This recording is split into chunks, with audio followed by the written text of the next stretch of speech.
Shalom sahabat yang baik hati, salam sehat selalu bagi kita semuanya. Marilah kita mempersiapkan hati dan pikiran kita untuk merenungkan firman Tuhan. Marilah kita berdoa.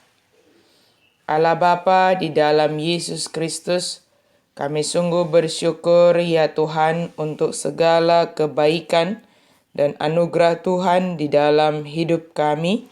Saat ini kami mau merenungkan firman Tuhan. Buka hati dan pikiran kami untuk senantiasa dipenuhi oleh firman-Mu, ya Allah. Amin. Firman Tuhan bagi kita hari ini dari 2 Tesalonika 2 ayat 16. Dan Ia, Tuhan kita Yesus Kristus, dan Allah Bapa kita yang dalam kasih karunia-Nya telah mengasihi kita dan yang telah menganugerahkan penghiburan abadi dan pengharapan baik kepada kita. Apalah Tuhan ta Yesus Kristus doho debata amatta, namak kaholongi hita jala mangalehon apul-apul, namian totong, dohot pakirimun nadenggan sian asi nirohai. Allah Bapa mengasihi dan menganugerahkan penghibur abadi. Allah bekerja melalui Paulus dan rekan-rekannya untuk memberitakan Injil supaya orang-orang bisa mengambil bagian dalam kemuliaan Kristus.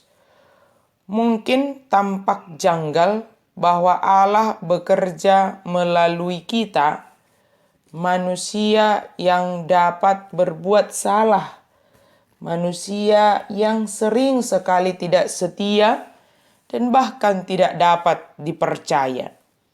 Tetapi Allah memberi kita kehormatan yang luar biasa untuk melaksanakan misi hebatnya, yakni memberitahu dunia tentang cara memperoleh keselamatan dan bagaimana menghadapi segala tantangan kehidupan sebagai pengikut Kristus. Bukan hal yang mudah untuk tetap setia sebagai pengikut Kristus. Akan ada banyak penderitaan, kesusahan, dan pergumulan yang dihadapi.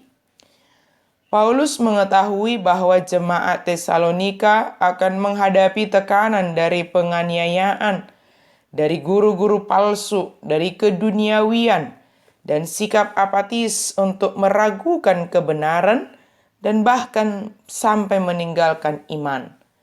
Karena itu dia mendesak mereka untuk berdiri teguh dan berpegang pada kebenaran yang diajarkan kepada mereka. Kita mungkin juga menghadapi tekanan, pergumulan, ajaran palsu, keduniawian, dan bahkan sikap apatis. Kita hendaknya berpegang pada kebenaran ajaran Kristus, karena hidup kita bergantung pada kebenaran itu.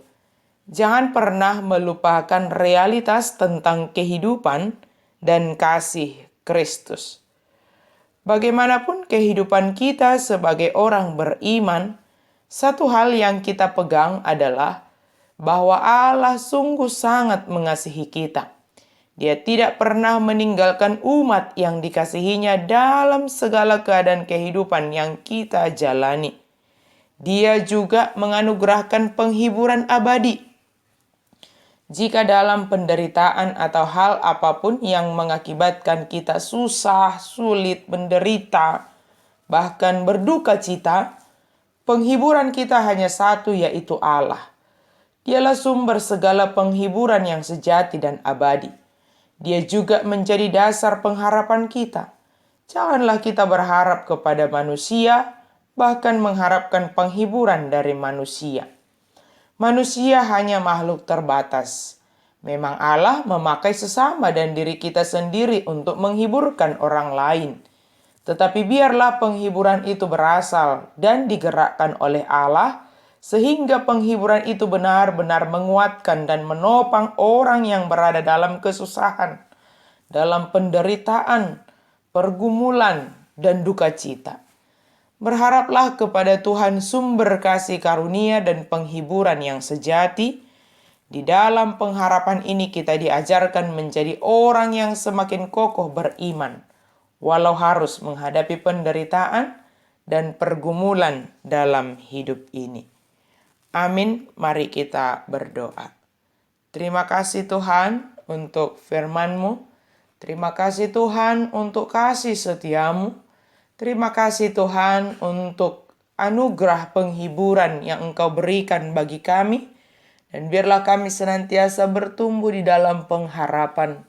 Seberat apapun pergumulan hidup kami, kesulitan yang kami hadapi, biarlah kami senantiasa berharap hanya kepada Tuhan saja. Karena bersama Tuhan, kami akan dituntun dalam menghadapi persoalan, pergumulan, penderitaan, tekanan dalam hidup ini. Mampukan kami ya Allah, berharap hanya kepadamu saja. Dalam nama Yesus kami berdoa dan bersyukur. Amin.